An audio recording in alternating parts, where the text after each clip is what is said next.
Right, nandito na naman tayo mga kaibigan. Reaction video na naman tayo. Dito sa mga talent na pang world best ng ating mga kababayan na matatawag mo talagang wow na wow. Eto na mga kaibigan. Kano ko ba sister kita? Ba't sinisiraan mo ko? Eto, scared ba sister? Wala naman. Huwag ka na magpaliwanag! Alright, talaga naman. Ibang klase mga kaibigan, ibang level.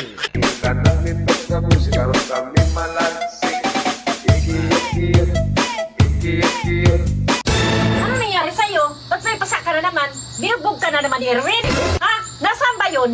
Nasaan ba yun? Ipinagtatanggol mo sa si Erwin? Binugbog ka na nga. Nasaan ba yan?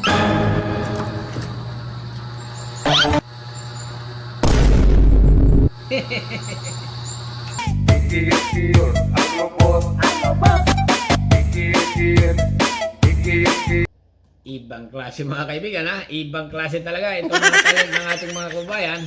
Continue lang. Saan ka na naman galing? Inuuna mo pag-iinom mo. Yung anak ko dito, wala pang kain, wala pang ligo. Bakit sino ka ba? Ako lang naman yung bago niyong boy. Sir, nandito na si ma'am.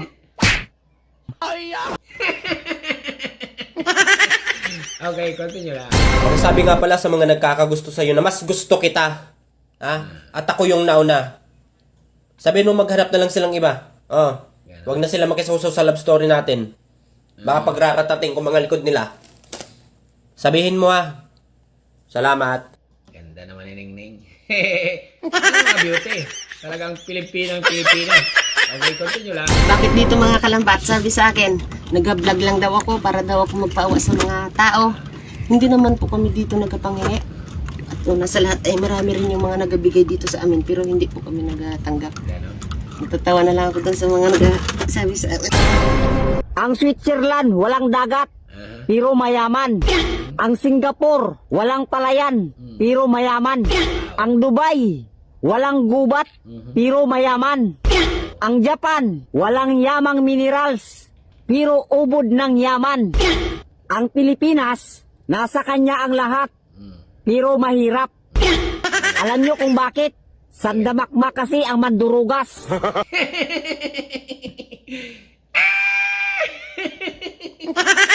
Alright, continue lang mga kaibigan.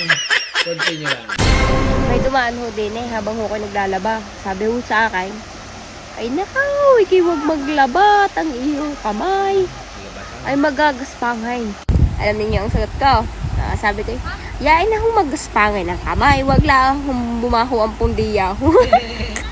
Yaman-yamanan ka lagi sa mga stories mo, no? Tapos pag siningil ka sa personal, hindi ka magilap. Ano ba yung utang mo sa akin? Donation na lang ba yun? Grabe, ang lala naman neto. Di tignan mo, oh. May balita, oh. Yung asawa niya, pinatay niya dahil sa selos. Matinong babae ba to? Papatayin niya yung asawa niya dahil sa selos? Grabe. Baka nakakalimutan mo. Pinatay mo rin ako dahil sa selos. Ay, oo nga pala, no?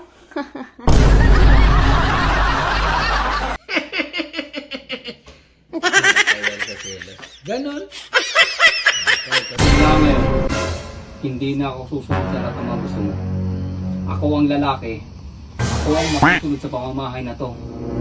Sayang ang totoo! Sabay sa testimony. Ito. Simula ngayon, hindi na ako susunod sa mga gusto mo. Ako ang lalaki. Ako ang masusunod sa pamamahay na to. Para sa totoo ko, sayang ang totoo! Hindi sasabihin ko. A few moments later.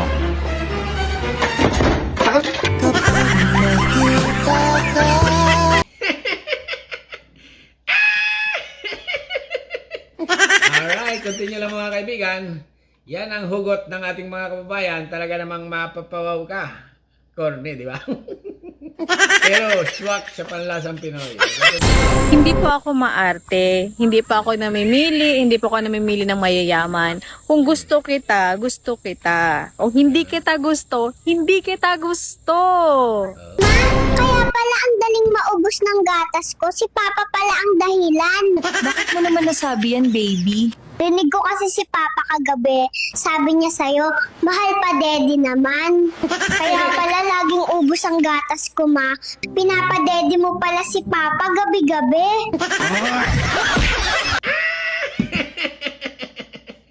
Nakakaaliw, nakakabaliw, wow na wow. Continue lang. Ikaw ba yung kapatid ni Aling Ligaya? Oh, ba't ganyan ka makatingin? Anong kailangan mo kay Aling Ligaya? Ah, ito pala yung kapatid ni Aling Ligaya. Oo, bakit? May utang si Aling Ligaya. O, di siya singilin mo. Siya may utang eh. Abay, kapatid ka naman eh. Ba naman? Ibabayad ka wala? Bay, wala. Ay siya, sumama ka sa akin. Ba't ako sasama sa'yo? Hindi ako may utang sa'yo. Nang makabayad ka sa utang si Aling Ligaya, hulog na yun. Tara, tara, sama ka na. Uwi na nga. May babae. Miss, umano ka dyan? Nakatayo, di ba halata, kuya? Ikaw naman. Hindi, sa amin kasi yung bahay dyan eh. Ay, sa'yo ba to? Pasensya Oo, na, kuya. kaya tinatanong kita kung umano ka dyan. Pasensya na kung nakasandal ako malungkot ako ngayon Bakit ka ba malungkot? Sa pinapasukan ko sing trabaho, Oh. natanggal na na tawag doon, Nalugi. nagsarado, nabangkarot. Nabangkarot. Kasi nga, Ano ba yung negosyo? bakery. Bakery. Wala na tuloy akong mamasa ngayon. Baka kasi- Nagmamasa kasi kung tinapay dun. Baka masyado kasi malalaki yung tinapay mong ginagawa. Yung pala ang ayaw ng customer. Gusto pala nila maliit lang. Ayaw nila ng Ayaw malaking... nilang malaki kaya... Ano ba? May monay ba doon? Yung malalaking monay? Malalaki nga yung monay. Ayaw pala nila yun. Kaya ngayon, eto, pag-gala-gala ako sa daan, naghihintay ng... Okay, gumagawa kayo doon. Cookie din. Meron din naman. Yung may chocolate. Oo. Oo, meron. May itim. Ano problema mo yan? Malaki nga eh. Gano'n Yun kalaki? nga, kailangan ko ng trabaho, kuya. Tagamasa ako ng tinapay. Saan ka pa ba umuwi? Anong oras na? Baka mamaya, mapano ka dyan? Kabanatuan eh. Pero kahit pa paano naman, may naipon naman ako. Ayun, sabi ko, kailangan ko talaga maghanap ng kuya. Papasok ko sa'yo. Sige. Tagamasa din ah. Pasok ka. Bukas, balik ka. Anong ginagawa mo dito? Nahirapan ka mag-move on. Ay, patulong ka sa kanya kung ako saya. Ilang buwan pa. Inisip mo, may papagkilala ka na naman bago. Ay, hindi na. Siya na lang. Kausapin mo na. Pare, bakit naman ganun? Hindi mo pinasiya yung asawa ko. Mare, paano ko papasihin yung asawa mo? Bagong pasok pa lang, unang araw niya pa lang, tapos nag-half day pa. Hindi pwede yun, Mare. Paano kami ngayon yan? Walang gatas yung anak natin. Ay, hindi mo nga kasi sinabi, Mare, na walang gatas yung anak natin. O ito, mag-swak ka muna. Mag-withdraw muna ako bukas. Hindi ka ba marunong magluto ng bibingka? Ha? Bakit mo naman nasabi yan, baby? Rinig ko kasi si Papa kagabi, sabi niya, mahal, ano ba tong bibingka mo? Ba't ang itim? Diyan nag-blooming ba ang babae pag araw-araw dilig? Hindi. Mantakin mo, dilig lang yung alam ng lalaki. Walang trabaho, palamunin, hindi makabili ng pampers ng anak. So tingin mo, saan yung blooming doon? Hindi mo blooming. Stress. Kasi stress yung asawa nun. Sana! May sasabihin ko sa'yo sana. Hindi yun. Mahalaga ba yan? Importante ito. Ako. Sana. Ha? Kung sakaling ikaw ay lalayo, dalhin mo na rin lahat ng gamit mo at huwag ka nang bumalik. Antayin mo ako. Ha? Bilis-bilisan mo sana. Wala kaya. Ang bakal Ikaw na ang lumayo. Layas. Dalhin mo lahat. Yan. Layas. Lalayasin mo ikaw. Lumayo, Single mom ka lang naman, tapos namimili ka ng mayayaman. Kailan ko ba sinabi na mimili ako ng mayayaman? Sinabi ko, okay lang pagpangit, basta walang pamilyang iniwan. Okay lang ako dyan, basta totoo. May babae ka ba? Wala akong babae. Sino si Pepe Lembot? Pangalan ng manok yun, Panabong. O yan, nag-text yung manok mo. Bilhan mo raw siya ng timpula at mapapalaban ka bukas.